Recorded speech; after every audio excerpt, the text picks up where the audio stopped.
오늘 주실 하나님 말씀은 창세기 49장 22절에서 26절까지 말씀입니다. 구약성경 창세기 첫 번째 책입니다. 49장 22절에서 26절까지 말씀입니다. 제가 가지고 있는 것은 79쪽인데 여기는 72쪽으로 나와 있습니다. 참고하시기 바랍니다. 하나님 말씀 제가 받들어 읽겠습니다. 요셉은 무성한 가지고 샘 곁의 무성한 가지라. 그 가지가 담을 넘었도다. 활 쏘는 자가 그를 학대하며 적개심을 가지고 그를 쏘았으나 요셉의 활은 도리어 굳세며 그의 팔은 힘이 있으니 이는 야곱의 전능자 이스라엘의 반석인 목자의 손을 힘입음이라. 내 아버지의 하나님께로 말미암나니 그가 너를 도우실 것이요 전능자로 말미암나니 그가 내게 복을 주실 것이라. 위로 하늘의 복과 아래로 깊은 샘의 복과 젖먹이는 복과 태의 복이로다.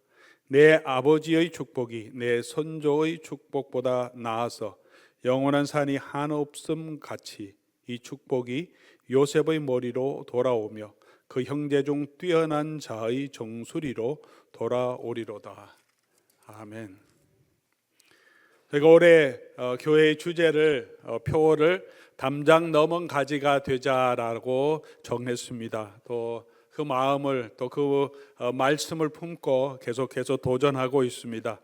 오늘 우리에게 주신 하나님의 은혜가 내게만 머물지 말고 나의 축복으로만 하나님께서 주시는 은혜를 간구하지 말고 우리 주신 은혜를 또 우리 주변으로 우리가 평소에 돌아보지 못했던 사람들에게로 향할 수 있도록 또 지역사회로 또 땅끝까지 우리 복음을 전하는 주의 사랑을 전하는 것으로 나아갈 수 있기를 소망합니다. 우리가 어떻게 축복의 통로가 될까 하는 이야기를 먼저 우리 나누기 위해서 우리 요셉의 이야기를 우리가 따라가면서 요셉의 이야기를 통해서 축복의 통로가 되는 삶의 특징들, 성경적인 원리들을 우리가 살펴보았습니다. 오늘 8번째 말씀인데요. 잠깐 리뷰하면 첫 번째 말씀은 하나님이 요셉에게 꿈을 주신 것처럼 우리가 하나님이 우리에게 주신 그 꿈을 가져라 그런 말씀을 드렸습니다.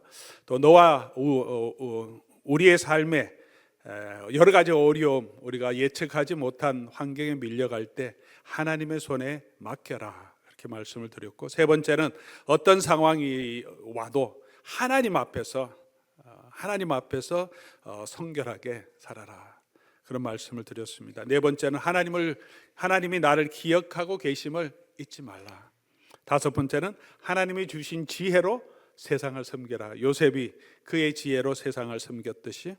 그리고 여섯 번째는 사람에게 증명하려고 내가 이런 정도의 사람이다 증명하려고 하지 말고 하나님이 주신 그 사명을 붙들라고 말씀드렸습니다. 지난주에는 이 모든 일에 역사하신 하나님의 주권을 믿으라라고 말씀드렸습니다. 오늘 8번째 마무리하면서 우리 8번째 원리로 여호와의 손을 힘입어라는 말씀으로 저와 여러분에게 하나님이 주시는 은혜를 같이 누리려고 합니다.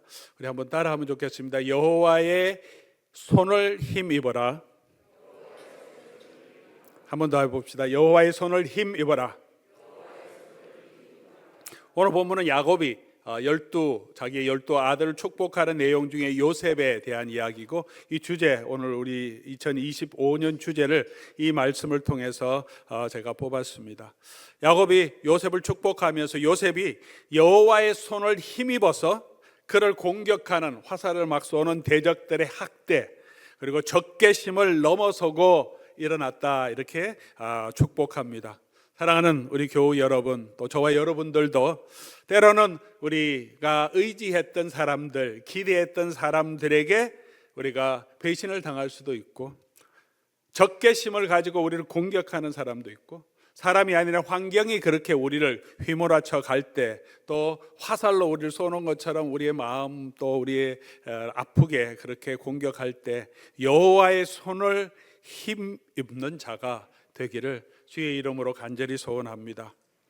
여호와의 손을 힘입기 위해서 우리가 먼저 알아야 할 것이 있습니다. 그것은 요셉을 애굽의 총리로 되게 하신 것은 하나님이 하신 일이라는 사실입니다.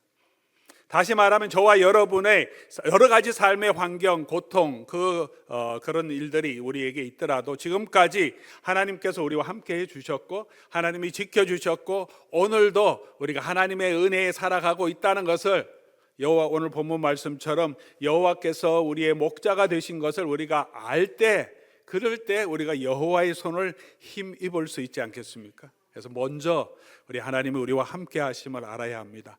우리가 쭉 요셉의 이야기를 살펴보았지만 요셉의 이야기는, 성경이 보여주는 요셉의 이야기는 스스로 불행한 운명을 개척해서 인생의 성공을 이루었던 한 사람의 인생 성공의 역경을 보여주는 것이 아닙니다. 요셉의 이야기를 통해서 쭉 보면 이 모든 일을 하나님께서 하셨다는 것을 우리에게 말씀해 주십니다.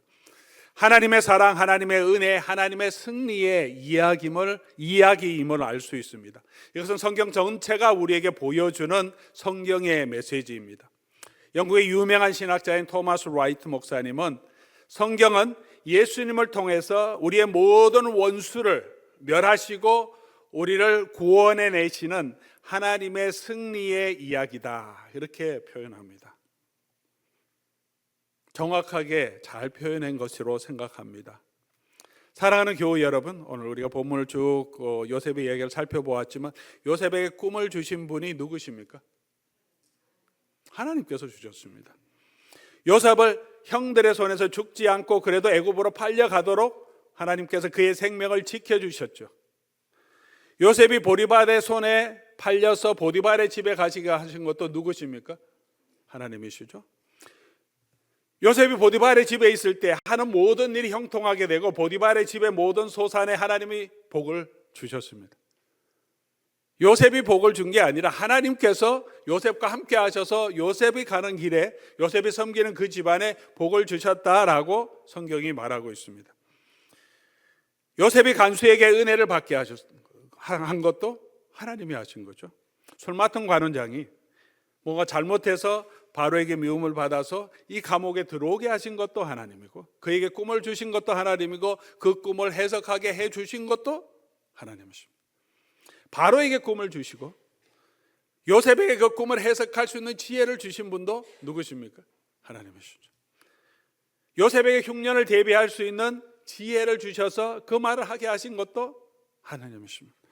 바로와 그의 신하들이 요셉 이야기를 듣고 이 사람 정말 지혜롭다, 우리가 이 사람을 총리로 세우자, 같은 마음을 주신 것도 하나님께서 하신 일입니다. 요셉의 형들이 흉년 때문에 양식을 구하기 위해서 오게 하셨는데 바로 요셉이 있는 그 앞으로 이끌어 오신 것도 하나님이십니다. 하나님께서 하신 일을 우리에게 보여줍니다. 성령께서 이 요셉의 이야기를 창세기에 이렇게 기록하게 하시면서 이 이야기를 읽는 하나님의 백성에게 어떤 메시지를 주려고 하시는 것이겠습니까? 광야에 있는 이스라엘 백성들에게 너네를 애굽에서 인도하고 이 광야길을 걸어가게 하신 그 하나님은 바로 이 요셉과 함께 하신 하나님이다. 야곱의 하나님이고 아브라함의 하나님이다. 가나안 땅에 들어간 이스라엘 백성들에게 우상을 숭배하고 그 이방 문화를 따라 살지 말고 여호와를 의지해야 하는 그 이유는 바로 이 하나님이 여러분과 함께 하시기 때문입니다 라고 말하는 것이겠죠. 포로 되어서 또 포로 위에 돌아가서 국권을 잃고 나라도 없이 살아가는 이스라엘 백성들에게 그들이 이 말씀을 읽을 때 이 말씀은 동일하게 이스라엘 백성들에게 말하고 있을 겁니다. 우리가 그런 환경이 있지만 여호와께서 여전히 우리와 함께하고 계신다. 요셉의 그 하나님이 지금 우리의 하나님이다라고 말씀하고 계십니다. 오늘 저와 여러분에게도 이 말씀 동일한 메시지로 저와 여러분에게 주시는 하나님의 말씀인 줄 믿습니다. 22절 보니까 요셉은 무성한 가지 곧 샘 곁에 무성한 가지라. 그래서 이 요셉의 가지가 담을 넘었다라고 말합니다. 요셉이 샘 곁에 무성한 샘 곁에 있는 나무였기 때문에 그의 가지가 담장으로 넘어갈 수 있었던 거죠. 요셉 되게 하신 것은 그가 샘 곁에 심겨진 나무처럼 하나님이 그와 함께 하셨기 때문입니다. 시편 1편에도 복 있는 사람은 어떤 사람입니까? 시냇가에 심겨진 나무입니다.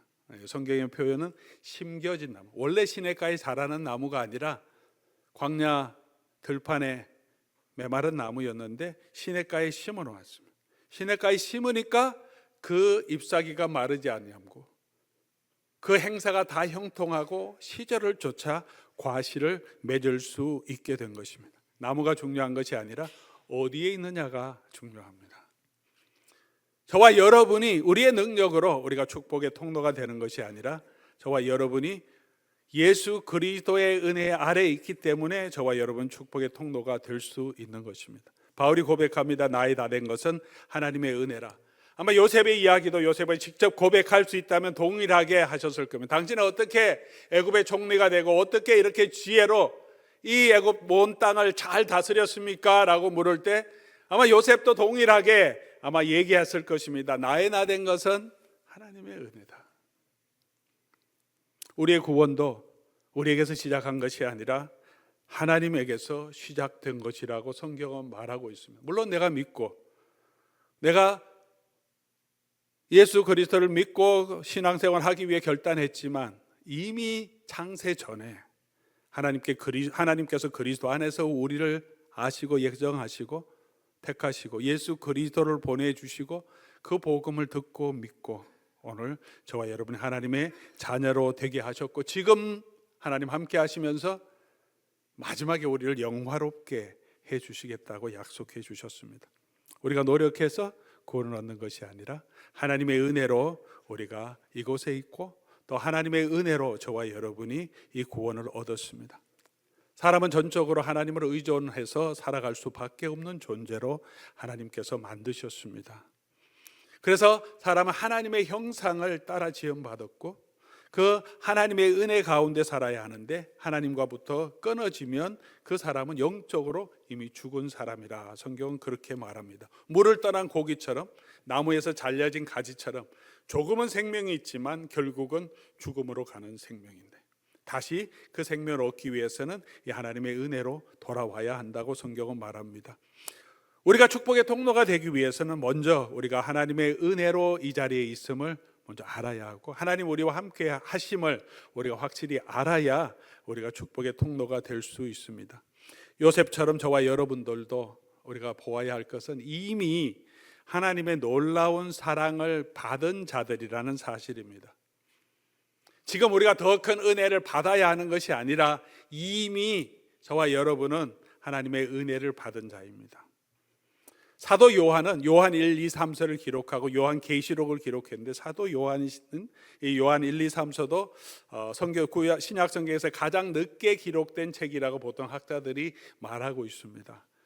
적어도 70년대 후반 그다음에 80년 기원 후 80년대 초 그때 기록된 그때 이 로마 제국 전역에 극심한 환란, 특별히 소아시아 지역에도 극심한 환란이 핍박이 있었습니다. 그런 박해를 받고 있는 성도들에게 또 경제적인 고통을 당하고 있는 성도들에게 요한 사도는 편지를 하면서 요한 1서 3장 1절에 이렇게 말합니다. 보라, 아버지께서 어떠한 사랑을 우리에게 베푸사 하나님의 자녀라 일컬음을 받게 하셨는가 이렇게 말합니다. 성도들의 삶을 돌아보면 박해와 고통과 경제적인 어려움에 시달리고 있지만 요한 사도는 분명하게 성도들에게 얘기합니다. 아버지께서 어떠한 사랑으로 우리에게 베풀어 주셔서 우리가 하나님의 자녀 되게 하셨냐. 우리가 어떻게 언제 우리가 하나님의 자녀가 되어졌는지를 바울이 얘기하죠. 우리가 아직 죄인 되었을 때 하나님께서 당신의 아들을 우리를 위해 내어주심으로 우리가 잘해서가 아니라 죄인 되고 하나님 알지 못할 그때 하나님께서 당신의 아들을 우리에게 내어주심으로 우리가 그 사랑을 받은 자, 그래서 하나님의 자녀가 된 자들이라는 거죠. 우리는 이미 시냇가에 심겨진 나무가 되었다는 것입니다. 예수 그리스도와 붙어 있는 자가 되었습니다. 이 은혜에 참여한 자가 되었습니다.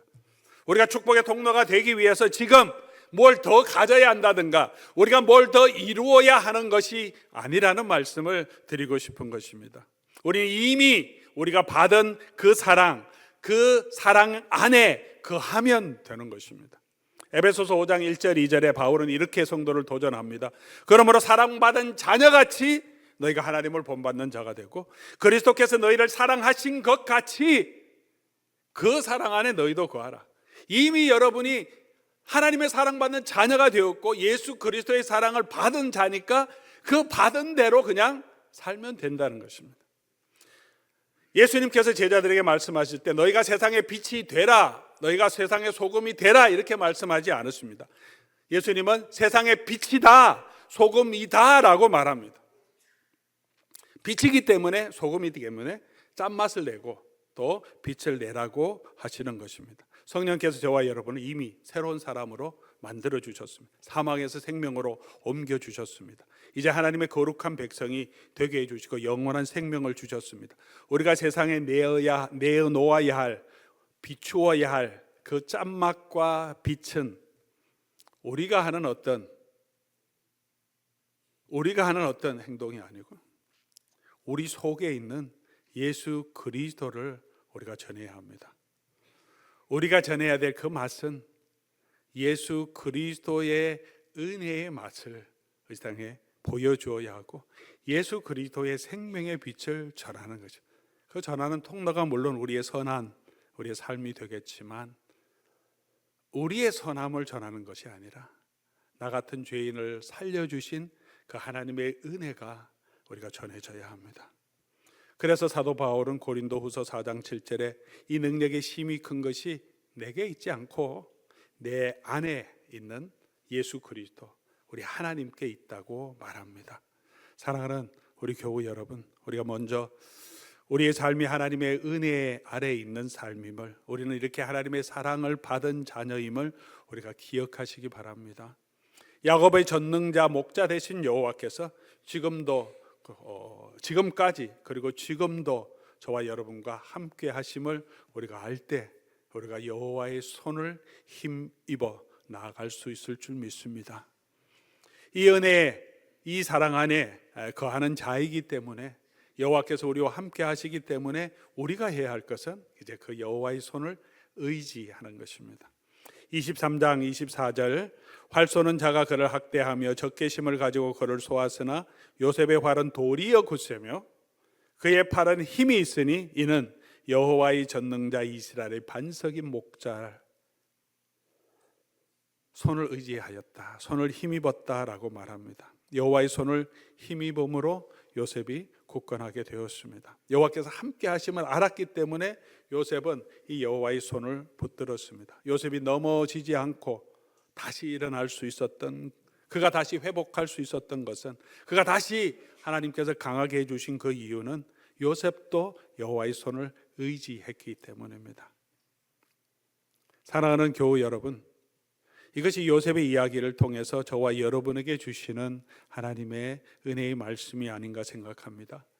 우리도 우리와 함께 하시는 여호와 하나님을 바라보고, 그리고 우리가 해야 할 것은 우리 여호와의 손을 힘입어 여호와의 손을 붙들고 걸어가는 것입니다. 그래야 우리의 삶에 당하는 여러 가지 어려움은 우리가 넘어지지 않고, 또 넘어졌더라도 다시 일어나서 새로운 힘을 얻어 우리가 축복의 통로가 되게 하실 것입니다. 사무엘서를 보면 사무엘상하로 나누어져 있는데 사무엘상의 맨 마지막에 사울과 다윗의 삶을 아주 대조적으로 드라마틱하게 비교해서 사무엘서는 하나님의 백성에게 보여주고 있습니다. 사울은 정말 절박한 상황에 그의 인생의 마지막 모습을 우리에게 보여줍니다. 사울이 그동안 의지했던 것은 사무엘이었습니다. 근데 이 마지막 장면에 사무엘은 죽었다라고 말합니다. 사울이 너무 슬퍼서 그동안 하나님을 제대로 섬기지 못했던 마음이 조금 아쉬워서 신접한 사람들 다 없애고 그렇게 했는데 블레셋 군대가 쳐들어왔습니다. 그래서 하나님의 음성을 듣기를 원했는데 하나님께서 선지자로도 우림으로도 꿈으로도 말씀하지 않습니다. 너무 답답하고 두려워서 다시 자기가 없앴던 신접한 사람들을 찾아서 사무엘을 좀 불러달라 그렇게 말하는, 얼마나 절박했으면 그렇게 하겠습니까? 그렇게 불렀더니 이 사무엘이 영이라고 하는 사람이 도리어 사울을 어떻게 해요? 책망합니다. 너가 왜 나를 귀찮게 하냐? 그리고 너는 이 전쟁에서 죽고 이스라엘 백성들 블레셋 손에 넘겨줄 거다. 그 이야기에 사울이 완전히 맥이 풀려서 땅에 엎드러집니다. 음식을 먹으라 그러는데도 음식을 먹을 기운도 없습니다. 억지로 음식을 먹으라 그렇게 했는데 잠깐 먹는 둥 마는 둥 하다가 사울이 그 밤에 일어나서 다시 전쟁터로 들어갑니다. 그 전쟁터는 결국은 자기가 죽고 자기 아들도 죽고 이스라엘 백성도 완전히 패배하는 전쟁터인데, 근데 가야만 하는 거죠. 그 밤에. 그리고 그곳에서 죽임을 당합니다. 동일하게 바로 다음 장에 다윗의 이야기를 우리에게 보여줍니다. 다윗은 어떤 상황이 있었냐면 다윗도 사울과 버금가는 곤란하고 절박한 상황에 있었음을 우리에게 보여줍니다. 다윗은 어디 있었냐면 지금 블레셋 진영에 가 있습니다. 이 망명 가 있는 거죠. 다윗을 따르는 사람이 많아서 도대체 이제는 더 이상 이스라엘 유대 땅 안에서 도망 다닐 수가 없어요. 자녀들도 있고 가족들도 있으니까 사울이 계속 추격해 오면 도망가고 숨을 데가 없어서 그냥 어쩔 수 없이 블레셋으로 망명해 갑니다. 그래서 다윗이 한때 군대 장관이고 용사였으니까 블레셋 왕은 적의 적은 자기의 도움이 되니까 그걸 받아줍니다. 그리고 이제 큰 전쟁을, 이 이스라엘과 전쟁을 일으키는데 다윗 너도 같이 가자. 너가 사울이 너 원수니까, 우리 같은 원수니까 같이 전쟁에 참여하자. 그렇게 합니다. 다윗의 그런 절박한 상황이 있었어요. 가서 자기 동족을 죽이러 가야 되는, 근데 그것을 노할 수 없어요. 지금 상황에서 어쩔 수 없이 따라가는데 블레셋 왕의 신하들이 다윗 데려가면 안 됩니다. 막 다윗 믿을 수 없습니다. 이거 스파일지도 모릅니다. 그래갖고 어쩔 수 없이, 그래서 블레셋 왕이 할 수 없어서 전쟁을 하려면 마음이 하나 되어야 되는데 이게 나누어 있으면 안 되니까, 나누어지면 안 되니까 다윗에게 미안하다, 너 집에 가라, 그렇게 보냅니다. 그래서 다윗이 돌아와요. 자기 군대, 자기 후에 있는 장수들을 데리고 돌아가는데 다윗 마음이 어떠했겠습니까? 웃을 수도 없고 울 수도 없는 그런 상황이었을 거라 그런 생각합니다. 신세가 얼마나 처량합니까? 블레셋 사람들이 갔는데 그 사람들도 신뢰하지 않고요, 가더라도 또 자기 동족과 전쟁을 해야 되는 그런 상황이고, 그 사람들이 신뢰를 못 받고 다시 집으로 돌아가는 그 발걸음이 자기가 신세가 어떠했겠습니까? 돌아갔더니 어떻게 됐냐면 자기 성에, 자기 가족들인 성에 갔더니 아말렉이라고 하는 남방에 있는 족속들이 쳐들어와서 그 성을 완전히 불태워버리고, 그리고 서자들 다 잡아서 포로로 끌려가고, 돌아왔는데 보니까 상황이 그런 거예요. 성경이 이렇게 말합니다. 울 기력도 없이 울었다. 너무너무 속상하고 답답했어.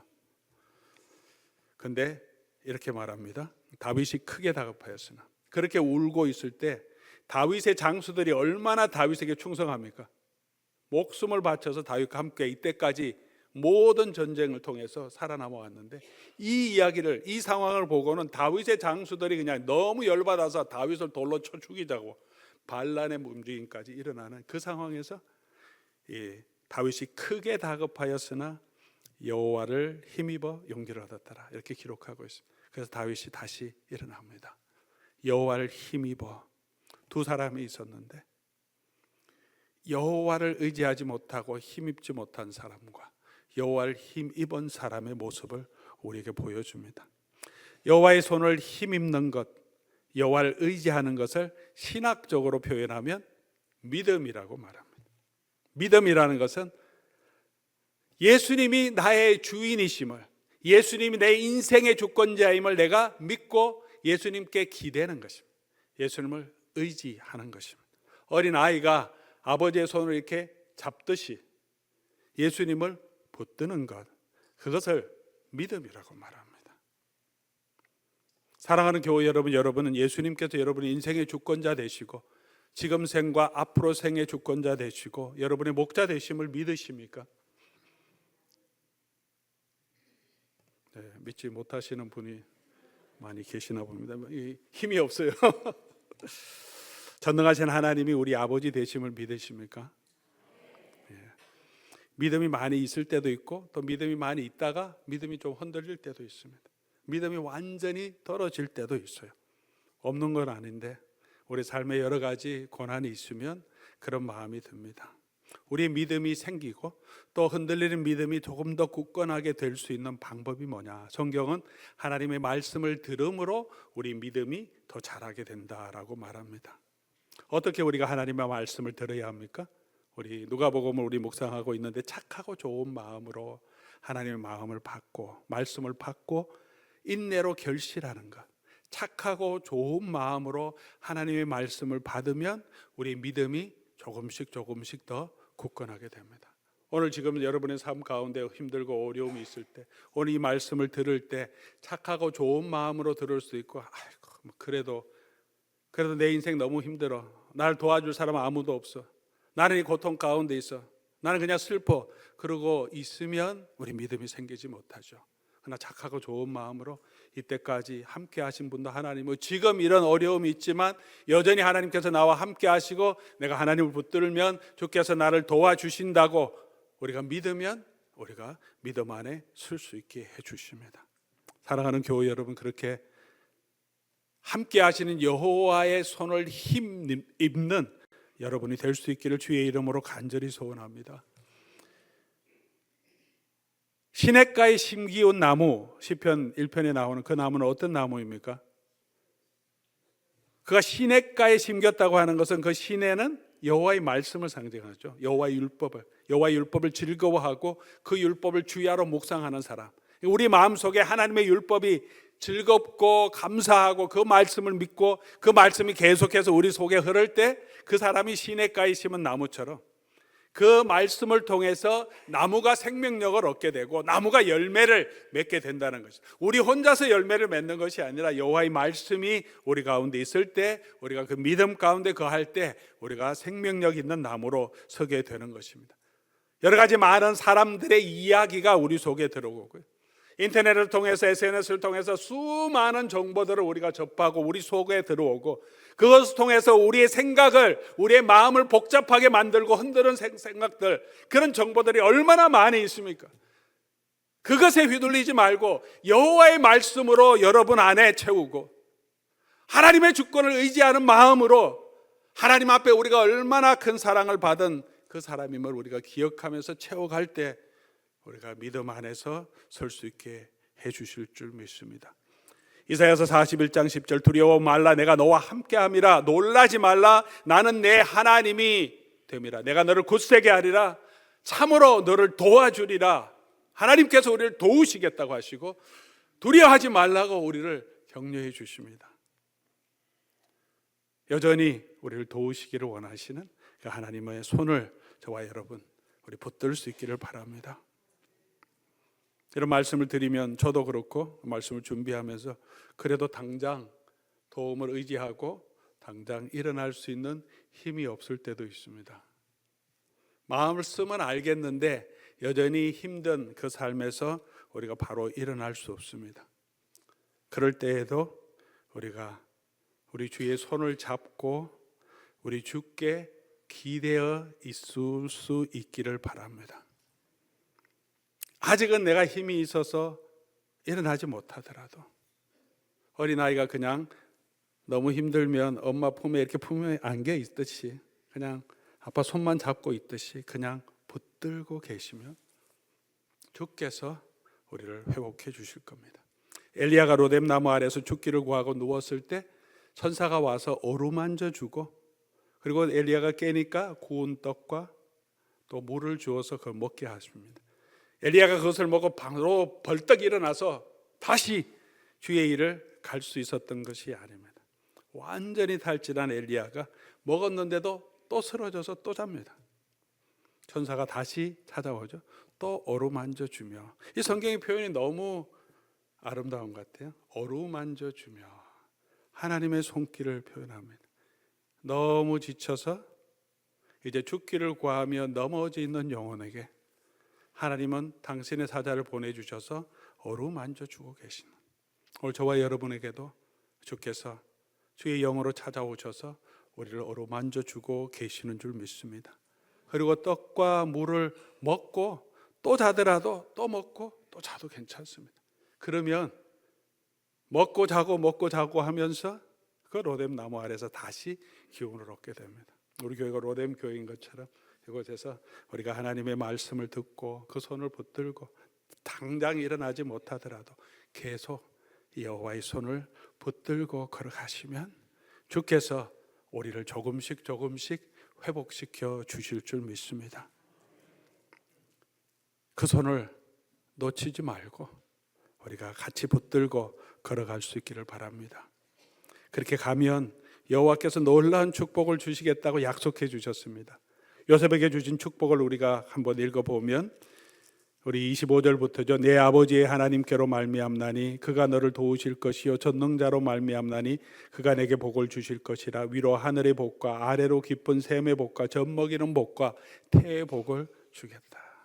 하나님께서 아래 위로 놀라운 축복을 주시겠다고 약속해 주셨습니다. 우리에게도 하나님께서 이런 복을 주실 것입니다. 이 세상의 복도 중요합니다. 오복이라 그래서 세상의 복도 중요하지만 그런 것이 우리에게 영원한 생명을 주지도 않고 영원한 평안을 주지도 않습니다. 성경은 우리에게 말합니다. 에베소서 1장 3절에 찬송하리로다 하나님 곧 우리 주 예수 그리스도의 아버지께서 그리스도 안에서 하늘에 속한 모든 신령한 복을 우리에게 주시되, 우리가 누굽니까? 바울과 또 바울의 이 편지를 읽고 있는 에베소 교회 성도들이겠죠. 우리 모든 예수를 믿는 사람들에게 어떤 복을 주셨냐면 하늘에 속한 모든 신령한 복을 이미 우리에게 주셨다라고 말합니다. 저와 여러분이 이 복을 이미 받은 자이고요. 근데 그 복을 받은 사람은, 그 복을 붙들고 있는 사람은 더 큰 복을 주시겠다고 약속해 주십니다. 누가복음 8장 우리가 묵상하면서 나오잖아요. 있는 자는 더 풍성하겠고, 있는 자는 더 풍성하는 것이 성경의 원리입니다. 없는 자는 없는 것, 있는 것까지도 놓치게 됩니다. 있는 자는 하나님의 은혜를 알고 하나님의 은혜를 붙드는 사람은 그 은혜가 더 풍성하게 그에게 채워지고 다가오고 하나님이 주시는 은혜를 더 누리게 되는데, 하나님의 은혜를 받았지만 그를 붙들지 않으면 어떻게 됩니까? 있는 것까지도 점점 더 약해지고 빼앗길 수 있습니다. 사랑하는 교회 여러분, 우리는 이미 이 놀라운 축복을 받았습니다. 그리고 앞으로도 하나님께서 우리에게 주실 상급을 가지고 있습니다. 때로는 우리 삶에도 여러 가지 어려움을 겪고 있는 성도들도 많습니다. 누구든지 이 땅을 걸어가는 동안에 힘들고 어려운 일 많겠지만 왜 고난을 주시냐, 거기에 대한 정확한 답을 우리가 알기는 참 힘듭니다. 그러나 한 가지 알 수 있는 것은 하나님의 신실하심이고요, 두 번째로는 고난 가운데 많이 경험하게 하십니다. 더 절실하게 경험하게 하시고, 이스라엘 백성들도 또 사도들도 박해받는 가운데 하나님의 구원을, 하나님의 능력을 더 놀랍게 경험합니다. 박해를 받아서 이 요한 사도가 반모섬이라고 하는 돌섬의 그 굴에 갇혀 있는 그때 하늘이 열리며 하나님의 영광을 보는 그 영광을 보여주셨습니다. 우리가 사도행전을 우리 수요일 날 강해로 계속 이어오면서 바울의 여정을 지금 따라가고 있는데, 빌립보서, 몇 주 전에 빌립보서에 있었던 이야기를 함께 나누면서, 빌립보에서 사도 바울이 전도할 때 점치는 귀신 들린 여자아이가 하나 있었어요. 그 주인들이 여러 명이 있었는데 이 아이를 척죄하고 있어요. 이 아이를 통해서 돈을 벌고 있었는데 바울을 따라다니면서 귀찮게 해서 바울이 그 아이에게 귀신이 나가도록 하고 온전하게 해줬어요. 온전하게 하니까 이제 더 이상 점치지 못하니까 이 주인들이 화가 나서 이 바울과 신라를 잡아갖고 관원들에 끌고 가서 이 사람은 우리가 믿지 못하는 이상한 종교를 전하고 우리 성을 소동케 하는 그런 사람이라고 고발하니까 그 관리들이 어떻게 하냐 하면 바울과 신라를 매로 치고 깊은 감옥에 가뒀다, 그렇게 말합니다. 매로 친다는 것은 채찍으로 치는 게 사실 로마 형벌 중에 더 십자가가 가장 큰 형벌이고, 채찍으로 치는 것도 굉장히, 죽이는 건 아니지만 굉장히 심한 형벌입니다. 여러분 혹시 인터넷 찾아보시면 로마 시대의 채찍 한번 찾아보십시오. 채찍 끝에 이렇게 쇠 갈고리가 이렇게 붙어 있습니다. 이렇게 채찍으로 치면 이제 살점이 막 뜯겨져 나가는 그런 고통이죠. 이제 몽둥이로 뛰는 것은 그거는 아닌데, 로마 군인들이 가지고 있는 몽둥이가 이런 게 있습니다. 우리 조선시대 포졸들이 가지고 있는 몽둥이 비슷한 이 정도의 큰 몽둥이가 있는데, 그 몽둥이로 사람을 가운데 두고 이제 둘러서서 집단 폭행하는 거죠. 죄인 있다 하면 불러놓고 야, 침이 쳐라 하는 것처럼 둘러서서 엉덩이로 마구 때리면 등도 때리고 허벅지도 때리고 다리도 때리고 뭐 머리를 가르고 있겠지만 온 몸을 막 치는 그런 형벌, 그렇게 쳐서 감옥에 가두는 거죠. 감옥에 들어가게, 깊은 감옥에. 근데 그런 고난을 당하고 있을 때 바울과 실라가 밤중에 찬송하고 기도할 때 옥토가 흔들리고 옥문이 열리고 창고가 벗겨지는 경험을 합니다. 이런 고난이 없었으면 이런 놀라운 하나님의 영광도, 하나님의 능력도, 또 그것을 통해서 복음을 전하는 길도 열리지 않았을 것입니다. 그러나 또 고난 가운데 하나님이 주시는 놀라운 은혜도 있다는 것을 우리에게 보여줍니다. 그래서 사도 바울은 내 능력이 약할 때 도리어 강해진다라고 말합니다. 사랑하는 교회 여러분, 우리의 고난 가운데서도 또 그 가운데서도 하나님이 주시는 놀라운 은혜의 축복이 있음을, 또 하나님께서 우리에게 베풀어 주신 하나님을 더 깊이 알게 하시는 그런 은혜가 있음을 또 우리가 기억하며 그 가운데서도 여호와의 손을 의지하고 힘입는 저와 여러분 될 수 있기를 바랍니다. 때로는 우리를 도와달라고 하나님께 구할 면목이 없을 때도 있을 수 있습니다. 그런 믿음이 없을 때도 있을 수 있습니다.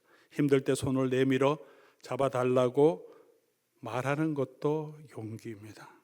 파도를 보고 무서워서 바다에 빠져가는 베드로는 갈릴리 바다에서 잔뼈가 굵은 어부였지만 예수 그리스도를 향하여 주여 나를 불쌍히 여기소서라며 손을 내밀었습니다.